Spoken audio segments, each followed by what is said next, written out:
ETF index mutual funds నేర్చుకుని stock మార్కెట్లో రాణించాలనుకుంటున్నారా? వెంటనే ఈ నెంబర్కి కాల్ చేయండి. అమెరికాలో తుమ్మినా దగ్గిన మన ఇంట్లో ఏదో ఒక ఉపద్రవం వస్తుంది. సో తుమ్ము దగ్గకన్నా ఇంకా బలమైనటువంటి అక్కడ పరిస్థితులు నెలకొని ఉన్నాయి. ఒక ముగ్గురు మాట గడవకుండా ఇప్పుడు ఎందుకంటే మనకి తెలుగు రాష్ట్రాల్లో ప్రతి ఇంటి నుంచి ఒక అమ్మాయి కానీ అబ్బాయి కానీ అమెరికాలో ఉన్నారు. అక్కడ ఏదో జరుగుతుంది. మన ట్రంప్ గారు జనవరి 20వ తారీఖు అంటే ఇంక కరెక్ట్గా ఒక 18 రోజుల్లో తన ఆఫీసు అజ్యూమ్ చేసుకోబోతున్నాడు. ఈ పరిస్థితుల్లో హెచ్ వన్ వీసాకి సంబంధించినటువంటి రచ్చ నడుస్తూ ఉంది. అక్కడ రకరకాల టీవీ ఛానల్స్, రకరకాల యూట్యూబ్ ఛానల్స్, రకరకాల వార్తా కథనాలు ఎవరికి నచ్చింది వాళ్ళు చెప్తూ ఉన్నారు. మన తెలుగువారి పర్స్పెక్టివ్లో నేను ఈరోజు మీకు ఎక్స్ప్లెయిన్ చేసే ప్రయత్నం చేస్తున్నాను.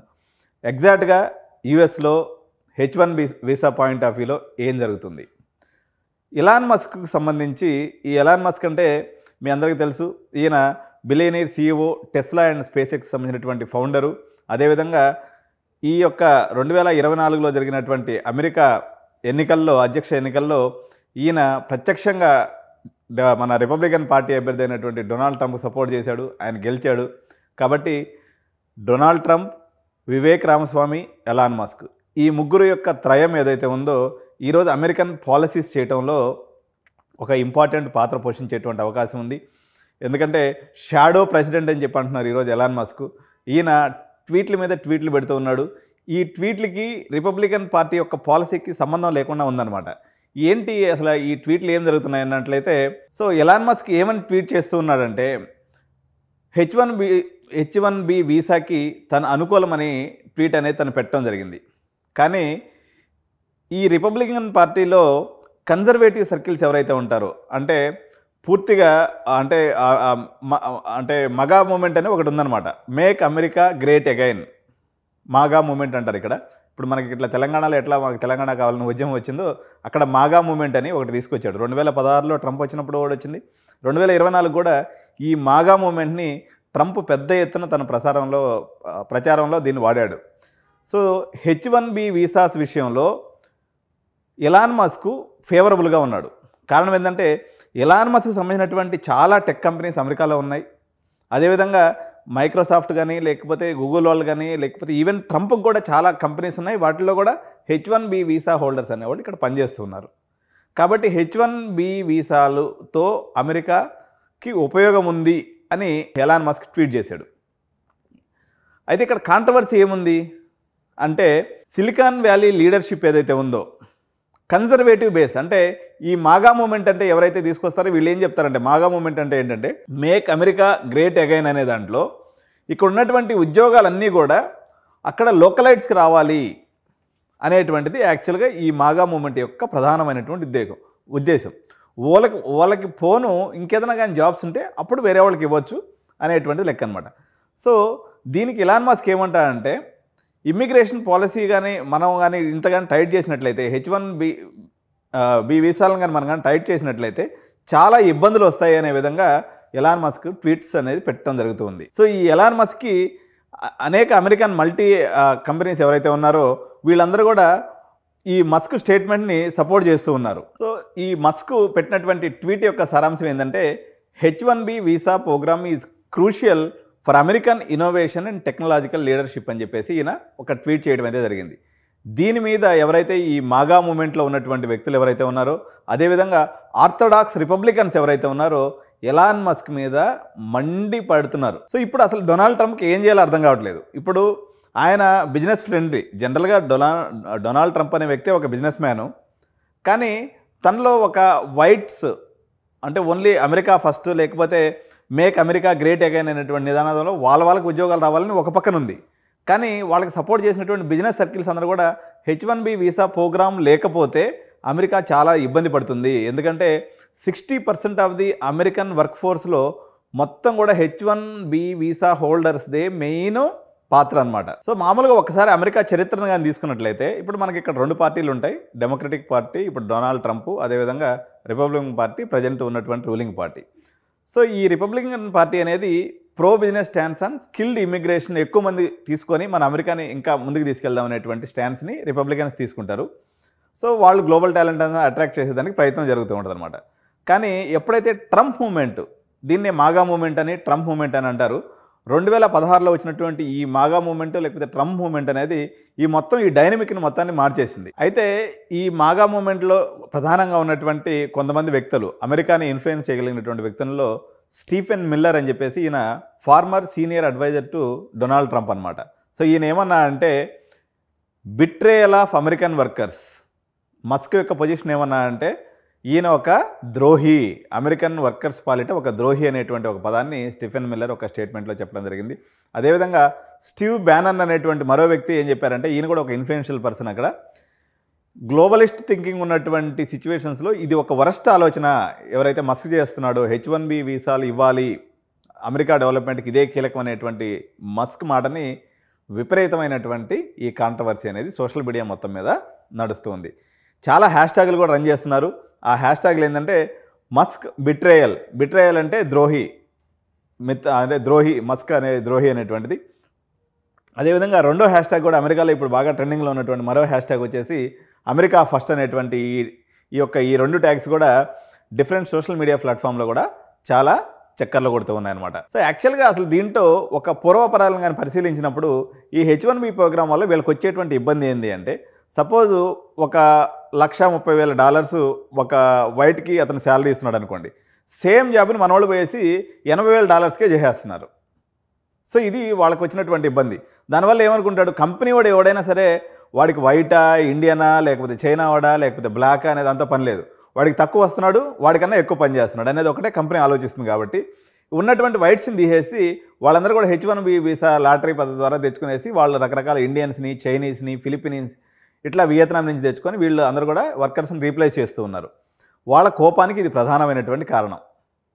సో అసలు యాక్చువల్గా దీనికి వివేక్ రామస్వామి ఎవరైతే ఇంకా థర్డ్ పర్సన్ ఎవరైతే ఉన్నారో వీళ్ళంతా ఒక లాజికల్ కన్క్లూజన్ దిశగా ఆలోచిస్తూ ఉన్నారు. ఇదేం చేస్తున్నారంటే, H1B వీసా లేకపోతే అమెరికా లేదు, కానీ శాలరీస్ పెంచేద్దాం, బేసిక్ వేజ్ ఏదైతే ఉందో మనము ఒక 130,000 నుంచి 160,000 పెంచేద్దాం, దానికన్నా తక్కువ ఎవడో ఎంప్లాయ్మెంట్ చేయడానికి లేదు అనేది ఎప్పుడైతే పెట్టేస్తారో, అంత డబ్బులు ఇస్తున్నప్పుడు అదేదో అమెరికా వాడికి ఇస్తే పోద్ది కదా, మనకి గవర్నమెంట్తో కూడా ఇష్యూ లేకుండా ఉండదని చెప్పేసి కంపెనీ వాళ్ళు ఆలోచిస్తారు.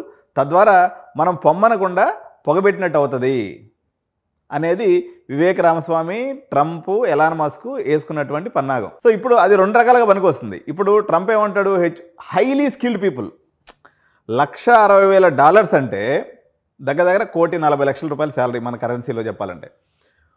చాలా ఎక్కువ టాలెంట్ ఉన్నటువంటి వాళ్ళకి మాత్రం ఉద్యోగం దొరుకుతుంది. దీంట్లో ఒక ప్రధానమైనటువంటి ఒక విషయం నేను మీ అందరికీ చెప్తున్నా. ఇప్పుడు మన దగ్గర గోగరాజ్ కాలేజీలోనో లేకపోతే ఇక్కడ ఏదో ఒక చిన్న బొడ్డ కాలేజీలో చదివినటువంటి పిల్లలందరూ కూడా ఎంఎస్కి అని చెప్పేసి ఎగేసుకుని మనం అందరం అమెరికాకు పోతాం. వీళ్ళల్లో మెజారిటీ ఆఫ్ ది అమెరికా పోయే పిల్లలు నేను చెప్తున్నా, మోర్ దాన్ 50% ఇక్కడ క్యాంపస్లో ప్లేస్ అవునటువంటి పిల్లలు పోతారు. ఎందుకంటే వాళ్ళ దగ్గర డబ్బులు ఉంటుంది, కానీ ఇక్కడ ప్లేస్మెంట్ దొరకదు. సో వీళ్ళు అక్కడ పోయేసి 2 సంవత్సరాలు ఎంఎస్ కంప్లీట్ చేసుకొని మరో 3 years ఓపీటీ పట్టుకొని ఏదో కన్సల్టెన్సీ పట్టుకొని చిన్నగా ఏదో ఒక కంపెనీలో దూరిపోయేసి పక్కన వాడు 130,000 కొటేషన్ ఇస్తే వీడు $50,000కో $60,000కో ఎంతకో దగ్గర కంపెనీలో దూరిపోయి వీడు పని చేసుకుంటా ఉన్నాడు అనమాట. ఎప్పుడైతే బేసిక్ శాలరీ $1,60,000 అయిపోతుందో వీళ్ళల్లో ఒక్కరికి కూడా జాబ్ రాదాడ. సో ఇప్పుడు మనకున్నటువంటి అతిపెద్ద థ్రెట్ అనమాట. సో ఈ క్లారిటీ చెప్పకుండా చాలామంది న్యూస్ ఛానల్స్ వాళ్ళు H1B మీద అది జరుగుతుందంట, H1B ఇది జరుగుతుందంట, మన వివేక్ రామస్వామి అట్టన్నాడంట, ఎలాన్ మస్క్ ఇట్టన్నాడంట.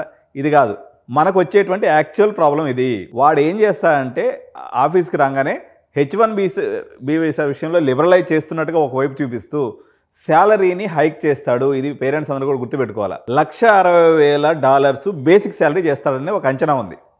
ఇట్లా చేస్తే ఎవ్వరికి మన దగ్గర అక్కడ ఎంఎస్ కంప్లీట్ చేసుకున్నటువంటి దాదాపు ఇప్పుడు మన దగ్గర నుంచి ప్రతి సంవత్సరం రమారమిగా 4 లక్షల మంది విద్యార్థులు వెళ్తారు. నాకు తెలిసి 4,000 మందికి కూడా ఉద్యోగాలు రావు. వాళ్ళు ఎవరైతే టాపర్స్ ఉంటారో, క్రీమ్ లేయర్ ఉంటారో, మంచి ఐవీ లీగ్ కాలేజెస్లో చదువుతారో వాళ్ళ వరకు జాబ్స్ వస్తాయి. మిగిలిన వాళ్ళందరూ ఒత్తి చేపలు ఊపుకుంటే గమ్మగా ఇంటికి రావడమే. సో ఇది ఒక ప్రమాదం. అయితే రెండో ప్రమాదం ఏం జరుగుతుందంటే, ఇప్పటి వరకు మన వాళ్ళు ఏంది, ఈ నుంచి మనం అమెరికాకు పోతామా, ఫస్ట్ ఇయర్ ఫీజు ఒకటే ఏదో డమ్మీ స్టేట్మెంట్ వేసుకొని చూపించుకొని వెళ్ళిపోతాం, అక్కడ పోయి పార్ట్ టైం చేసుకొని ఫీజులు కట్టుకుంటూ ఉంటాం. ఇప్పుడు ప్రతి బ్యాంక్ స్టేట్మెంట్ని చెక్ చేస్తున్నారు. మీరు విత్ ఇన్ ద యూనివర్సిటీలో పని చేసుకోవాల్సిన టైంలో బయట పని చేసుకున్నట్లయితే మీ మీద కేసులు నమోదు చేస్తున్నారు. నిన్న జనవరి 1 రోజు దాదాపు 60 మంది విద్యార్థుల్ని కస్టడీలోకి తీసుకుంది మన అక్కడ ఉన్నటువంటి పోలీస్ యంత్రాంగం అట్లాంటా అనేటువంటి ఒక స్టేట్లో. ఎందుకంటే వీళ్ళు క్యాంపస్ లోపల ఉండాల్సినటువంటి టైంలో వీళ్ళు పోయేసి మంచి జనవరి 1 కదా మంచిగా టిప్స్ వస్తాయని చెప్పేసి ఏదో పోయి బార్లో పనిచేస్తున్నారు, అందరిని పట్టుకుపోయి లోపలేసారు. సో నా పార్ట్ టైం చేసుకునే దానికి లేదు, క్యాంపస్లో పార్ట్ టైం దొరికే పరిస్థితి లేదు. పోనీ ఈ 2 సంవత్సరాలు చిన్నగా ఏదో ఒక చిన్న పని చేసుకొని అటు ఇటు కళ్ళదలుకొని తర్వాత మళ్ళీ ఏదో కన్సల్టెన్సీ కడుకుని పోదాం అన్నట్లయితే వాడేమో బేసిక్ శాలరీ 1,60,000 అంటున్నాడు. 1,60,000కి అమెరికాన్సే బొచ్చిబోళ్ళు మంది దొరుకుతారు, మీకు ఉద్యోగం వచ్చే అవకాశం లేదు. ఇప్పుడు ఎట్లా? ఈ సమస్యని మనం అనేక రకాలుగా నెక్స్ట్ వీడియోస్లో చూద్దాము.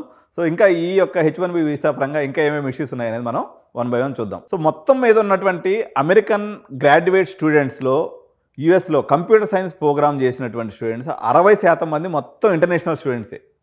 కేవలం 40% మాత్రమే అక్కడ లోకలైట్స్ ఉంటారు. గూగుల్ కానీ మైక్రోసాఫ్ట్ కానీ టెస్లా కానీ మొత్తం ఈ H1 ప్రోగ్రామ్ మీదే వీళ్ళు లాభాలను ఆర్జిస్తున్నారు. అంటే కాంపిటేటివ్ ఎడ్జ్ ఉంటుంది అనమాట. ఇప్పుడు కాంపిటేటివ్ ఎడ్జ్ అంటే ఏంది? ఒక కంపెనీకి $1,60,000 ఇవ్వాల్సిన చోట వీడి యొక్క అవసరాన్ని ఆసరాగా చేసుకుని $50,000 పని చేయించుకుంటాడు. ఈ గ్యాప్ ఎంత ఉంది? దగ్గర దగ్గర మీకు ఇంకా $1,00,000 గ్యాప్ ఉందన్నమాట. ఈ $1,00,000 వాడికి ఆదాయమేగా. సో ఈ రకంగా అమెరికన్ కంపెనీలు ఇప్పుడు దాకా బాగుపడుతూ వచ్చాయి. ఇక్కడ 2 రకాలు ఉన్నాయి. ఒకటేమో కంపెనీ యొక్క ఆదాయాలు పడిపోతాయి, మరోవైపు ఏమంటే అమెరికన్స్ బాగుపడతారు, మూడో వైపు ఏంటంటే మన వాళ్ళు మటాష్ అయిపోతారు. 3 రకాలైనటువంటి ఇబ్బందులు అక్కడ సిచ్యువేషన్స్ క్రోడీకరించాలి. ఈ మూడింటిని ఎట్ట సమన్వయం చేస్తాడు మన ట్రంప్, లేకపోతే ఎలాన్ మస్క్, లేకపోతే వివేక్ రామస్వామి, వీళ్ళు ముగ్గురు కీ రోల్ అని చెప్పేసి చెప్తూ ఉన్నారు. సో ఇప్పుడు దీనికి ఏం చేస్తారు? మిగిలిన ఉన్నటువంటి సీఈఓలు ఎవరైతే ఉన్నారో, అదే యాపిల్ సీఈఓ టిమ్ కుక్ కానీ, సత్యనాదన్ల మైక్రోసాఫ్ట్ కానీ, లేకపోతే వీళ్ళందరూ ఏం చెప్తున్నారంటే, ఒక రీసెర్చ్ ఏం చెప్తుందంటే, national foundation for American policy ఏం చెప్తుందంటే, అమెరికాలో స్టార్ట్ అయినటువంటి $1 బిలియన్ స్టార్టప్స్లో 55% మొత్తం ఇమ్మిగ్రేషన్ వర్కర్స్ వచ్చి చేసినటువంటిది. ఇంతెందుకు, ఈవెన్ ఎలాన్ మస్క్ కూడా ఒక సౌత్ ఆఫ్రికా నుంచి వచ్చినటువంటి ఒక H1B వీసా హోల్డరే. ఈవెన్ సత్యనారాయణల పరిస్థితి కూడా అంతే, మన సుందర్ పిచాయ్ పరిస్థితి కూడా, వీళ్ళందరూ కూడా H1B వీసా పోయి ఈరోజు అంత ఉన్నత శిఖరాలకు పోయిండు. ఈవెన్ ఎలాన్ మస్క్ ఇన్ని $1 బిలియన్ కంపెనీని ఎస్టాబ్లిష్ చేయగలిగింది కూడా ఒక H1B వీసా హోల్డరే. కాబట్టి దీని యొక్క ఇంపార్టెన్స్ని విస్మరించొద్దని ఒక వర్గము, అదేవిధంగా ఆర్థోడాక్స్ లేకపోతే మాగా మూమెంట్లో ఉన్నటువంటి వాళ్ళేమో ఎట్టి పరిస్థితులు వీళ్ళందరినీ వెళ్ళగొడదాము, మనకే అమెరికన్స్ ఉద్యోగం కావాలని ఒక వర్గము, బిజినెస్ వాళ్ళు వాళ్ళకి వచ్చేటువంటి కష్టాలు వాళ్ళ వర్గము. ఈయన రిపబ్లికన్ పార్టీ మీటింగ్స్లో మాగా మూమెంట్కి నేను సపోర్ట్ చేస్తున్నాను, ఇమిగ్రేషన్ నేను కట్టడి చేస్తాను, ఎవరైతే సరైనటువంటి వీసాలు లేకుండా సరైనటువంటి వర్క్ పర్మిట్ లేకుండా పర్మిషన్ చేస్తున్నారో వాళ్ళందరినీ టపాకట్టేసి వాళ్ళ ఊళ్ళకి పంపించేస్తానని చెప్పినటువంటి ట్రంప్ ఒకవైపు. సో ఇంత వైరుధ్యమైనటువంటి సిచ్యువేషను నెక్స్ట్ 18 డేస్లో దీనికి ఏదో ఒక క్లారిటీ వస్తుంది. సో ఒక రకంగా చెప్పాలంటే ఇది ట్రంప్ కూడా ఒక బిజినెస్ మ్యాన్గా ఒకవైపు, పాలిటీషియన్గా ఒకవైపు, మగా మూమెంటు తర్వాత ఆర్థోడాక్స్ రిపబ్లికన్స్ ఒకవైపు, ఫ్రెండ్లీగా ఉన్నటువంటి బిజినెస్ మ్యాన్స్ ఒకవైపు, వీళ్ళిద్దరి మధ్య ఈయన కూడా గట్టిగా నలగుతున్నాడు. అప్పుడేమో ఎలక్షన్లో గెలవడం కోసం అన్ని రకాలుగా మీకెందుకు మొత్తం అమెరికన్స్ అని అన్నాడు. కానీ ఆయన మీద ఇన్వెస్ట్ చేసిన మొత్తం కూడా బిజినెస్ మ్యాన్స్. ఇటు వీళ్ళని సాటిస్ఫై చేస్తాడా, ప్రజలకు దోకా ఇస్తాడా, కంపెనీ వాళ్ళకి దోస్తాను కడతాడా, మరి చూడాలి. ఈ పాలసీ కాంట్రడిక్షన్ ఏదైతే ఉందో ప్రెసిడెంట్కి కూడా చాలా ఇబ్బందికరమైనటువంటి పరిస్థితి. చాలామంది ఇప్పుడు ఎవరైతే అక్కడ ఎంఎస్ చేసి ఉద్యోగాల కోసం ఎదురు చూస్తున్నారో, ఇంకొక విషయం కూడా చెప్తున్నా, దీంట్లో ఓన్లీ ఇప్పుడు ఎంఎస్ అయిపోయినటువంటి విద్యార్థులకు ఒక్కరికే ఇబ్బంది, లేకపోతే చదువుతున్నటువంటి విద్యార్థులకు ఒక్కరికే ఇబ్బంది అని మీరు అనుకోవద్దు. చాలామంది మన ఇండియన్ వర్కర్సు $65,000 to $130,000 బ్రాకెట్లోనే దాదాపు 90% ఇండియన్స్ అంతా అక్కడ ఉన్నారు. ఎప్పుడైతే ఇది 1,60,000కి తీసుకెళ్ళిపోతుందో వాడు ఆబ్వియస్గా ఏం చేస్తాడంటే సూపర్ టాలెంట్ని అట్రాక్ట్ చేసుకొని వీళ్ళందరినీ కూడా ఇంటికి పంపించేస్తాడు. సో ఎగ్జిస్టింగ్ H1B వీసా హోల్డర్స్కి ఇబ్బందే, అక్కడ చదవడానికి పోయినటువంటి విద్యార్థులకి ఇబ్బందే, ఓపీటీ మీద ఉన్నటువంటి విద్యార్థులకు కూడా ఈ సిచ్యువేషను ఇది త్రిశంకు స్వర్గం లాంటి సిచ్యువేషన్లో ఉన్నారు. అందులో సాఫ్ట్వేర్ ఇంజనీర్స్ అంటే మొత్తం మన తెలుగు పిల్లలే కాబట్టి ఇది మన ప్రతి తెలుగింట కూడా మంటలు రేపుతుంది. మరి భోగి మంటలు ముందు అవుతాయా లేకపోతే ఈ మంటలు ఏమైనా తేలుతాయో చూడాలి. సో ఇదండి 2025లో మనము ఈ వీడియోతో మనం ముందుకు వచ్చాము. సో ఇలాంటి మరిన్ని వీడియోస్ H1B పాలసీ మీద కానివ్వండి, అదేవిధంగా ట్రంప్ అడ్మినిస్ట్రేషన్ తీసుకునేటువంటి లేటెస్ట్ నిర్ణయాలు, దాని మీద మన తెలుగువారి మీద పడేటువంటి ఇంపాక్ట్, పర్టికులర్గా మన విద్యార్థి లోకం మీద పడేటువంటి ఇంపాక్ట్ మీద అనేక ఆసక్తికరమైనటువంటి వీడియోస్తో ఎప్పుడు మీకు ఈ వార్తలు అనేటువంటి దాన్ని చక్కగా సరళంగా మీకు అందిస్తూ ఉంటుంది. కాబట్టి ఈ వీడియోని మీ స్నేహితులందరూ కూడా షేర్ చేయండి, వీడియోని లైక్ చేయండి, ఈ వీడియో మీద మీ అభిప్రాయాలని కామెంట్స్ రూపంలో తెలియజేయండి. Thank you so much. జై భారత్.